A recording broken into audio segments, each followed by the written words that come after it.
Did you ever wonder how you could take a simple progression like this and make it sound like this? Or maybe something like this? Or even this? Or how about this?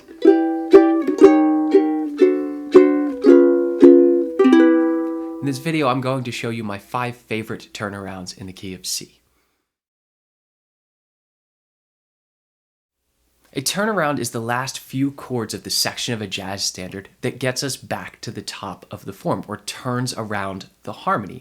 And the most simple way of doing this is ending the melody landing on your tonic chord, or in our case, a C, and then playing a G7, our 5 chord, which tells us that we want to go back to C, which is where the top of the form starts. So our most basic turnaround is something that sounds like this: C, G7, C. And while that gets the job done, there's a lot of different ways that we can say this and a lot of different colors that we can use over top of this harmony to create a different mood as opposed to just playing 2 chords. So one of the first things that most people will do is take the G7, our 5 chord, and replace it with a 2-5-1 progression, or our second chord of the key, a D minor 7th, and then the 5 chord of the G7. So we'd have 4 beats of C, then D minor 7th, G7, C, and that's already starting to get us somewhere and provide a little bit more movement. Now, in addition to this, instead of playing a C chord or the tonic for the entire first measure of the turnaround, we can also add the 6th chord in the key, which would be A minor 7th in this case, which would sound something like this, and we'll leave our 2-5-1 on the end as well.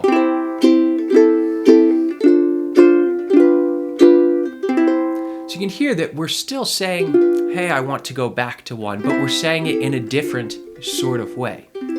Now let's look at some movable positions and some chord substitutions that we can use to really have fun with a turnaround. Now for all 5 of these turnarounds I'm going to show you, we're going to use entirely closed position chords so that these patterns are movable up and down the neck, and you can use them in any key, not just in C. So our first substitution we're going to use is a diminished substitution. So we're going to start out on our C chord, but we're going to make it a C6th so that it's a closed voicing. 2, 4, 3, 3. And then instead of playing an A minor 7th, which is the same grouping of notes as C6th, we're going to take that A and we're going to make a diminished chord around it. 2, 3, 2, 3. So we have C6th. This is going to be an E flat diminished 7th. We're pretending our bass player is playing an E flat. To walk us down where? To D minor 7th, our 2 chord. And then instead of hopping to G7th, just slide your pinky on back 1 fret, and we have a G9th chord, 2, 2, 1, 2. So let's listen to this first turnaround using a diminished substitution for the 6th chord. We can just loop this.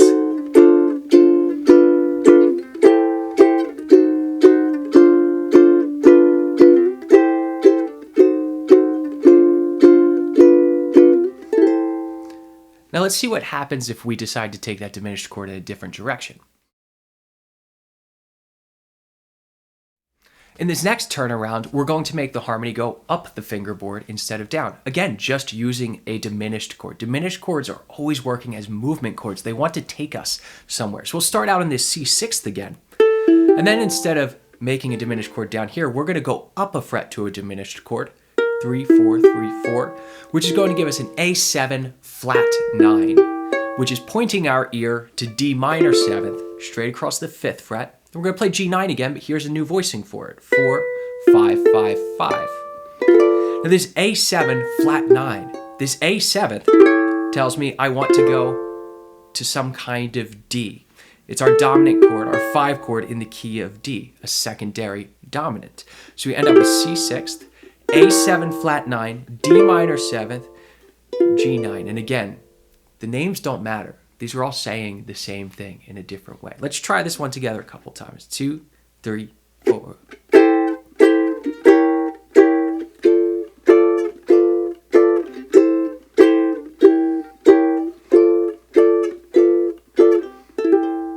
Now let's see what happens if we don't start on the 1 chord.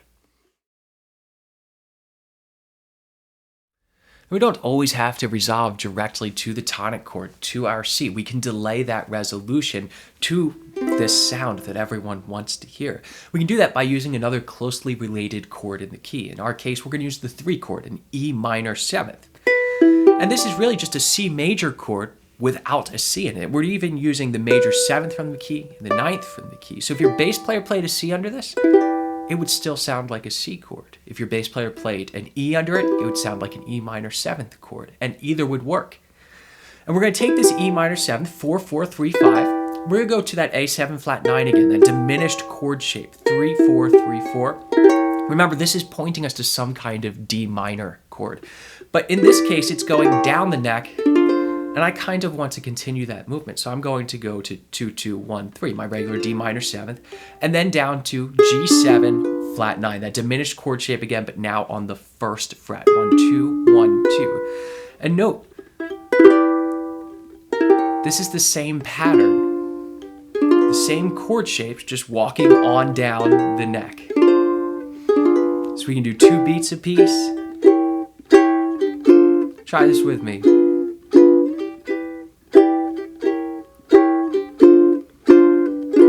And resolve to C. Now, what if we started out on a different C chord further up the neck? We can play our C6th chord in many different positions on the instrument, so let's try a different one, starting on 5, 7, 5, 7. And this is going to force us to think about the turnaround in a different way and take it in a different direction. So we're still going to use a diminished substitution on the 2nd chord. You can tell that I really love my diminished subs. So we're going to take our ring finger and pinky and just slide them back a fret. 5, 6, 5, 6. C6th, C diminished 7th. And then we're going to play a D minor 6 flat 9. Again, the names of the chords don't actually matter because all of this, we are just playing a C and a G7th in a different way. So this is going to be 4, 5, 5, 6. And then we're going to go to G13. Just slide your pinky up 1 fret, and we're going to have 4, 5, 5, 7. So let's listen to what this turnaround sounds like. This one keeps a lot of the voicings very close to each other and produces a lot of half-step movement. So it sounds like this.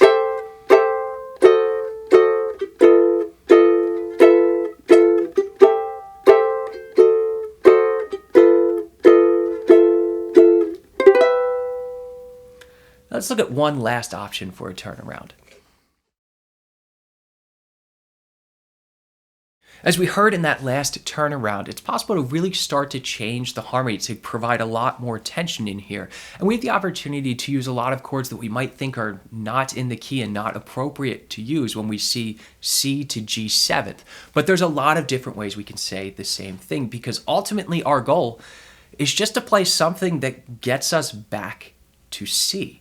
So in this case, we're going to play a chromatic series of dominant chords.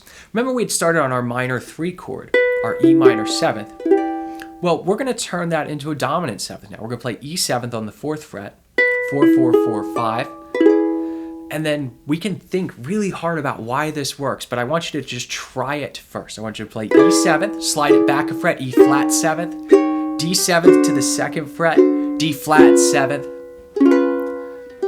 and then resolve to C. And we still got our resolution, but in a very different way. So what's happening here? Well, this E7th is actually pointing to an A7th. It's our dominant chord at A7th. And we're using what's called a tritone substitution. We're stealing the 3rd and 7th from this chord and finding the other chord that works with it, which is an E flat 7th. And then we go to D7th. This is our 2 chord. We're just making it a dominant chord. We were playing D minor 7ths before, right? And then we're using the same trick, a tritone substitution for D flat 7th. And this is why we don't have to think about theory a whole lot. Sometimes you just need to try things and see what sounds good. Yes, we can explain this after the fact with tritone substitutions and secondary dominants. But what matters is the sound that we get from the turnaround. This 1-6-2-5 chord progression is probably the most used in any jazz standard, and these substitutions come in very handy to know. But spend a little bit of time this week just trying to find your own turnarounds to use, your own way of saying C to G7th, or even saying just, I want to get back to C, and how can I get there.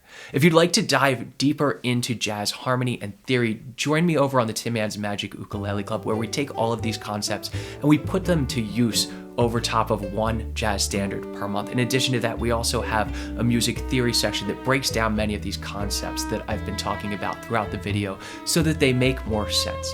I'll see you all over there.